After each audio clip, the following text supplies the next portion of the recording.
My wife spent 7 years calling my work a garage hobby and a midlife crisis. Now she wanted half of everything. What she didn't know, I'd been preparing for this moment for 2 years. My name is Preston Rafferty. I'm 49 years old, and I've spent the last 7 years perfecting a water filtration system that could change everything for communities without clean drinking water.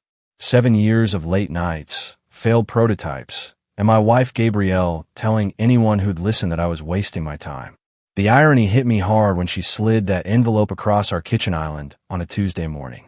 The same kitchen where 3 days earlier, I'd celebrated signing a $55 million licensing deal with Aquatech Global. She served me divorce papers. I'd just sold a patent for $55 million. Gabby stood there in designer athleisure wear, her manicured nails drumming the marble countertop. She wouldn't look at me directly. "What's this?" I asked, though I already knew. "Divorce papers," Gabby said flatly. "My attorney says we should handle this quickly." I picked up the envelope. Heavy stock paper, expensive. "You want to talk about timing?" She finally met my eyes, and what I saw there was pure calculation. "Preston, let's be honest.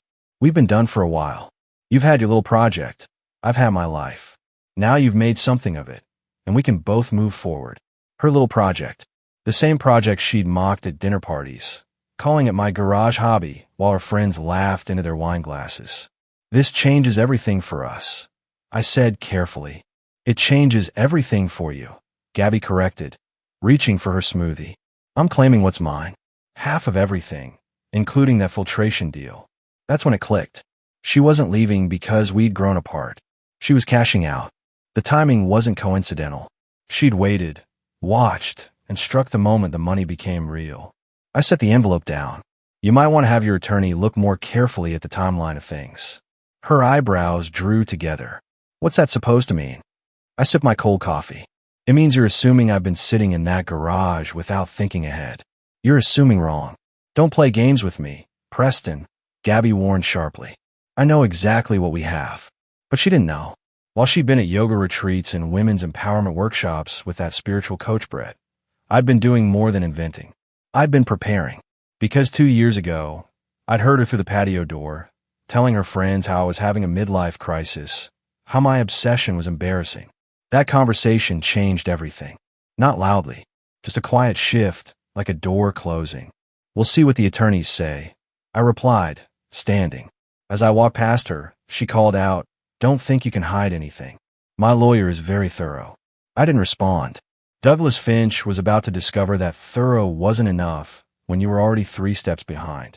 What she didn't know was that the man she'd married had learned something crucial: always have a backup plan. And mine was already in motion. 2 years ago, on a humid Saturday afternoon in July, I was in the garage working on Prototype 17 of my filtration system. The sensor array kept giving false readings, and I'd been troubleshooting for 6 hours straight. My back hurt, my fingers were stained with solder, and I was starting to question everything. I'd come inside to grab water when I heard voices on the back patio. Gabby was hosting one of her wine afternoons with Sienna and 2 other women from her women's empowerment group. The patio door was half open, and their laughter drifted into the hallway. I was about to announce myself when I heard my name. "Preston still out there playing scientist?" one of them asked. "Every single day," Gabby replied, and I could hear the eye roll in her voice. "It's like living with a teenager who won't give up on his science fair project." They laughed. I stood there, water bottle in hand, frozen. "What exactly is he building?" Sienna asked. "Some water filtration thing," Gabby said dismissively. "He swears it's going to revolutionize access to clean water in developing countries. Meanwhile, I'm the one keeping us afloat financially. My consulting income pays for this house, the cars, everything." That wasn't entirely true.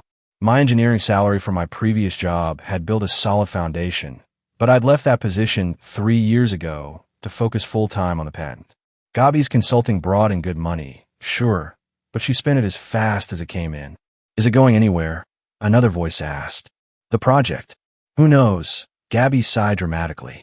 "Honestly, I think it's a midlife crisis. Cheaper than a sports car, I guess. But between you and me, I'm just riding this out until he comes to his senses. He'll get bored eventually, go back to real work, and we can get back to normal life." "You're patient," Sienna said. I'd have put my foot down by now. Oh, I will, Gabby replied, and her voice took on a sharper edge. If he's still doing this nonsense a year from now, we're going to have a serious conversation about priorities. Our priorities, not his little hobby. More laughter, more wine being poured. I set the water bottle down on the counter, carefully, silently. I didn't storm out there, didn't confront her, didn't say a word. I just walked back to the garage, sat down on my workbench, and stared at the circuit board in front of me. Something shifted in me that day. Not rage, not even hurt really. Just clarity. Cold, absolute clarity. The woman I'd married didn't believe in me. Worse, she was actively mocking what I was trying to build. She saw my life's work as a phase, an inconvenience, something to tolerate until I returned to being the reliable paycheck she could spend. That night, after her friends left and she'd gone to bed, I sat in my home office and did something I'd never done before. I Googled asset protection divorce, then intellectual property marital property, then how to separate business assets from marriage. I spent 3 hours reading, learning, planning. By sunrise, I knew what I had to do. Not out of spite, not out of revenge, out of survival. Because if she didn't believe in my work, she didn't get to profit from it when it finally succeeded. And I was going to make damn sure it succeeded. The Monday after that patio conversation, I called my brother Winston. He lived in Oregon, running a successful medical equipment distribution company. We'd always been close, even with the distance. Win, I need your help with something, I said, sitting in my car outside a coffee shop. I didn't want to risk Gabby overhearing. And I need you to trust me without asking too many questions yet. Winston, my older brother by 3 years, knew me well enough to hear the seriousness in my voice. What's going on, Press? I'm going to send you some documents to sign. Trust documents, corporate filings. Your name will be on them as a beneficiary and registered agent. Everything's legal. Everything's clean. I just need you to hold some pieces for me. There was a pause. Does this have to do with Gabby? Yes. Say no more. Winston replied immediately. Send them over. Whatever you need, brother. That's family. No judgment. No interrogation. Just support when it matters. Over the next 6 months, I built my fortress brick by brick. I hired an attorney my brother recommended, a sharp woman named Rita Blackwood, who specialized in intellectual property and asset protection. Rita didn't waste time with pleasantries. Mr. Rafferty, Rita said at our first meeting, I need you to understand something. What we're doing is completely legal, but it requires precision.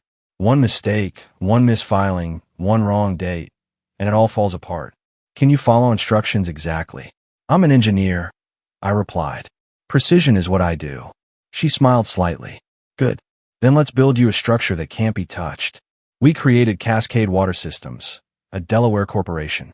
Rita handled the filing, using a registered agent in Miami. The corporation existed solely to hold my patent applications and intellectual property. I transferred all rights to my filtration technology into Cascade, backdating the proper development documentation. Then we established the Rafferty Family Trust, with Winston as the primary trustee. The trust owned 40% of Cascade. On paper, I was merely a technical consultant to the corporation, not the owner.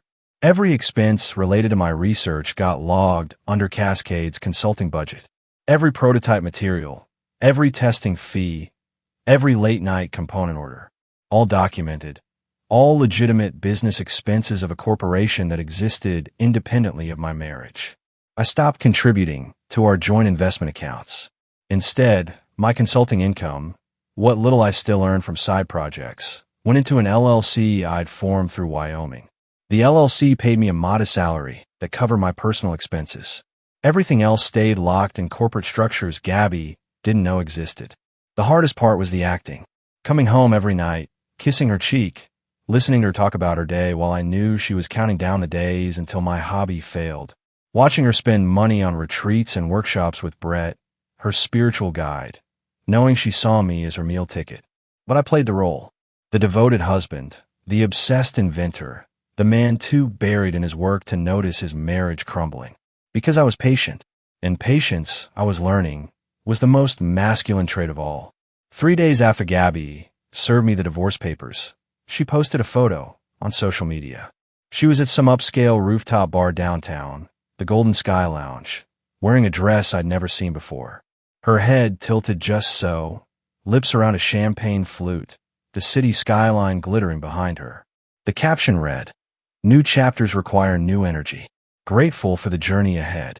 The comments rolled in immediately. "You're glowing. About time you put yourself first." "Yas, queen. Living your truth." Sienna's comment stood out. "The universe rewards those who choose themselves. Champagne tastes better when you're free." I sat in my car outside my attorney's office, scrolling through the responses. Gabby had tagged the location, tagged Sienna, and 2 other women, and somehow made my life's work collapsing into divorce proceedings look like a personal liberation movement. That weekend, she went further. A professional photo shoot in some field outside the city, golden hour lighting, wearing a flowing white dress, barefoot, arms spread wide like she was embracing freedom itself. The photographer posted them with the hashtag #DivorceGlow. My phone buzzed with messages from concerned friends and colleagues. "Hey man, saw Gabby's posts. You doing okay? Preston, if you need to talk." I didn't respond to most of them. What was there to say? That my wife was celebrating our marriages in like it was a product launch? But I had to call Winston. "Have you seen her social media?" I asked. "Yeah," Winston said, his voice tight with controlled anger.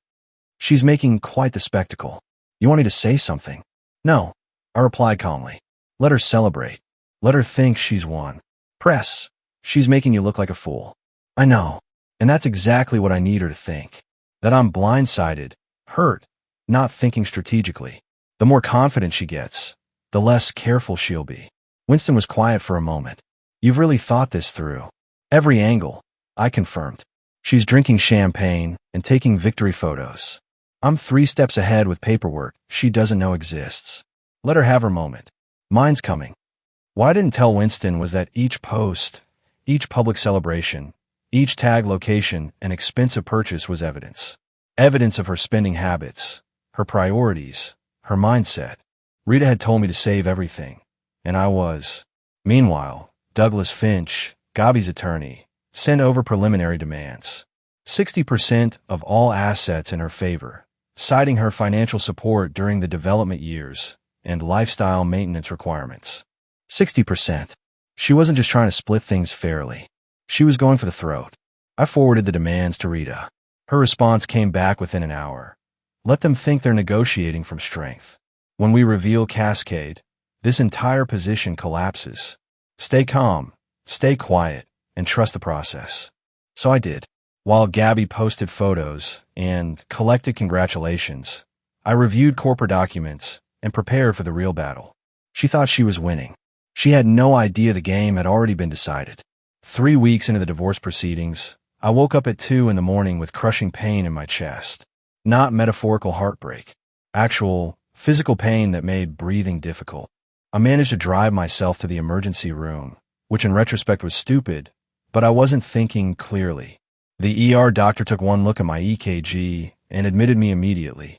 "Mr. Rafferty, you're having a cardiac event," the cardiologist explained 6 hours later.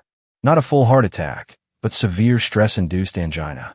Your heart is under significant strain." "How bad?" I asked. "Bad enough that if you don't make changes, we're looking at a major coronary event within months. You need to reduce stress, change your diet, possibly medication." I lay in that hospital bed, connected to monitors, and laughed. Actually laughed. Reduce stress. While going through a divorce, fighting for my life's work, and watching my wife celebrate on social media. The nurse looked concerned. "Sir, are you all right?" "I'm fine," I said, just appreciating the irony. They kept me for 2 days. I didn't call Gabby. Didn't tell her I was there. What would be the point? She'd either use it against me in court or, worse, pretend to care. Winston flew down from Oregon the moment I texted him. "Jesus, press," he said, walking into my room. "You should have called me immediately." "I'm okay," I assured him. "Just a warning shot." "This is what she's doing to you," Winston said, anger evident in his voice. "The stress of all this legal maneuvering." "No," I corrected him. "This is what happens when you build something worth fighting for. The body keeps score, but the mind stays focused." On my second day in hospital, my phone buzzed. A text from Douglas Finch, Gabby's attorney. "Mr. Rafferty, we've become aware of your hospitalization. My client wishes to accelerate proceedings given your health status. Please advise on expedited settlement discussions. I stared at that message for a full minute. She found out I was in the hospital, and her first instinct wasn't concern. It was opportunity.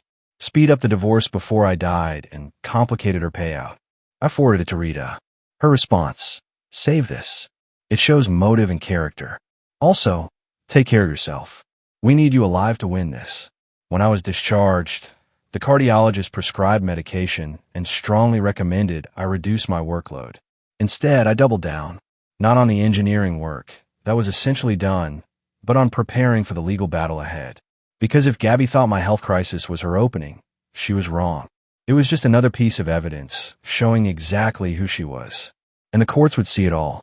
The night I came home from the hospital, something felt off. I'd been gone for 2 days, and the house had that disturbed quality, like someone had been searching for something. I checked my home office first. My filing cabinet looked normal, but the papers inside were slightly out of order. I'm meticulous about organization, engineering habit, and these documents weren't how I'd left them. Then I noticed my desk drawer, the one where I kept personal files, wasn't quite closed. The lock mechanism showed scratches, fresh ones. She tried to break into my desk. I immediately checked the security camera system I'd quietly installed 3 months earlier. Small cameras, hidden in smoke detectors and wall outlets. Gabby didn't know about them. I pulled up the footage from yesterday afternoon, and there she was.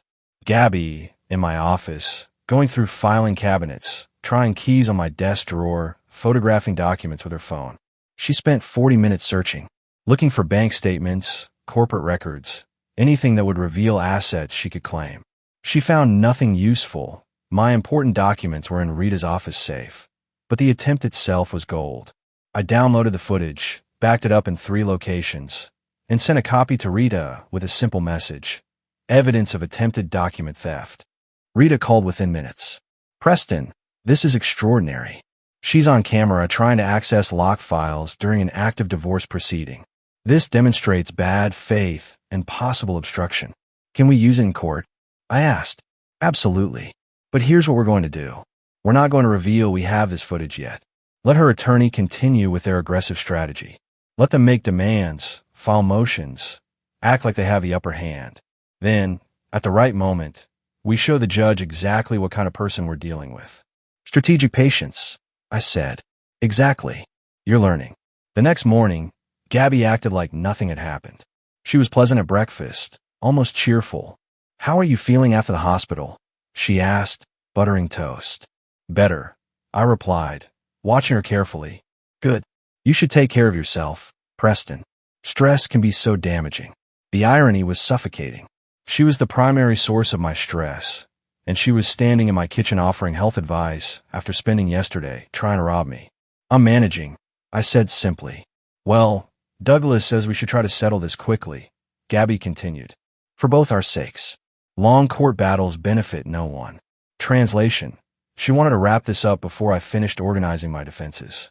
I'm sure our attorneys will work it out, I replied neutrally. She smiled, satisfied, thinking I was being cooperative. What she didn't know was that every conversation, every attempt at manipulation, every fake concern was being documented. Not just by me, but by the cameras she didn't know existed. I finished my coffee and headed to the garage. Not to work on the filtration system, that was done, but to review the timeline of evidence I was building. Gabby thought she was hunting. She had no idea she was the one being tracked. The unraveling started subtly. Gabby posted about brunch at Meridian Heights, one of those trendy spots where everything costs too much and tastes like aesthetic. She tagged Sienna and 2 other women from her empowerment group. Except when I drove past Meridian Heights that Sunday, I saw Sienna through the window, with 3 other women. Not Gabby. Gabby's Instagram story showed her at home, alone with avocado toast and coffee, captioned, "Sometimes the best company is your own." The cracks were showing. Over the next 2 weeks, I watched her social circle contract in real time. The comments on her posts became fewer, less enthusiastic. The women who'd celebrated her liberation were quietly stepping back.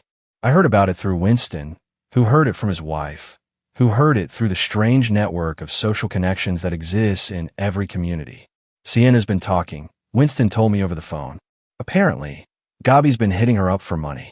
Said she needed a bridge loan until the settlement came through. Asked for $40,000. Did Sienna give it to her? Hell no.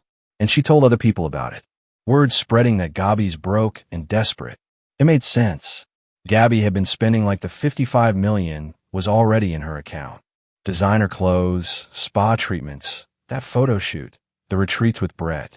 She'd burned through her savings, assuming the settlement was imminent. But settlements take time, and her attorney's fees were piling up. Then came the country club incident. Gabi had been a member of Lakeside Country Club for 6 years.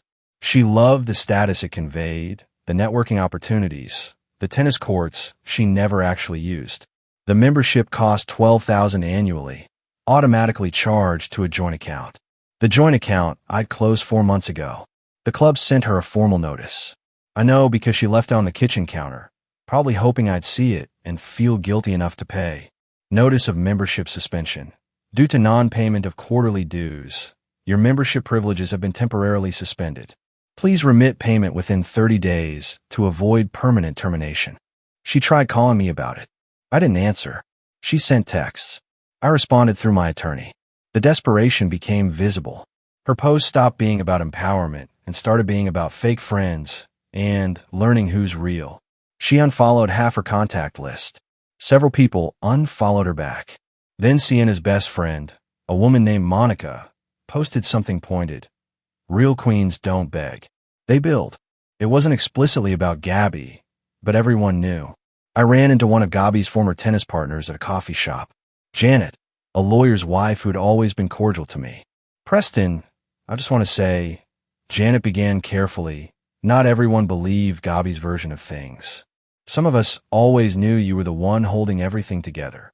I nodded, appreciating the sentiment, but not needing the validation. What mattered wasn't public opinion. What mattered was that Gabi's carefully constructed narrative was falling apart. The empowered woman leaving her limiting marriage was now being seen as what she actually was. Someone who'd gambled on a payday and was slowly realizing she'd miscalculated. Her father, Raymond, called me directly. That was unexpected. Preston, this is Ray Foster. I think we should talk. We met at a neutral location, a quiet restaurant outside town. Raymond was 72, a retired insurance executive who'd built his wealth through patience and strategy. He looked tired. I'm not here to take sides, Raymond said once we'd sat down. But I am here to understand what's happening. My daughter seems to think she's about to become very wealthy from this divorce. Her spending suggests she's already counting money she doesn't have. I respected his directness. Mr. Foster, I can't discuss the details of the case. But I will say this. Gabi's assumptions about the settlement may not align with reality. He studied me for a long moment. She's always been impulsive. I spoiled her, I know that. Her mother and I both did. But she's my daughter, and I need to know if she's about to hit a wall financially. She is, I said simply. A significant one. Raymond nodded slowly. Then I'll prepare for that conversation. Thank you for being honest. As he stood to leave, he paused. For what it's worth, Preston, I always thought you were good for her. I'm sorry it ended this way. So am I, sir. So am I.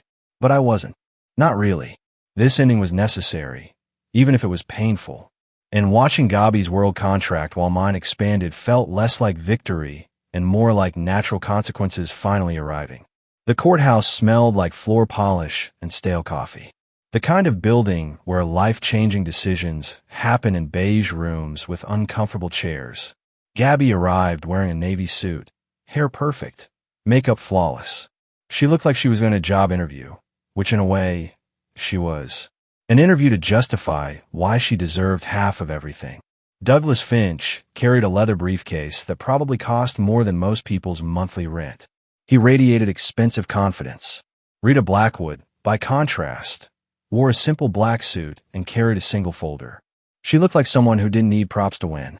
The judge, a woman named Sandra Reeves with silver hair and sharp eyes, called the proceeding to order. We're here for preliminary discovery and asset disclosure, Judge Reeves stated. Mr. Finch, you may proceed. Douglas stood, smoothing his tie. Your Honor, we're requesting full disclosure of all assets, accounts, and business interests held by Mr. Rafferty, specifically any intellectual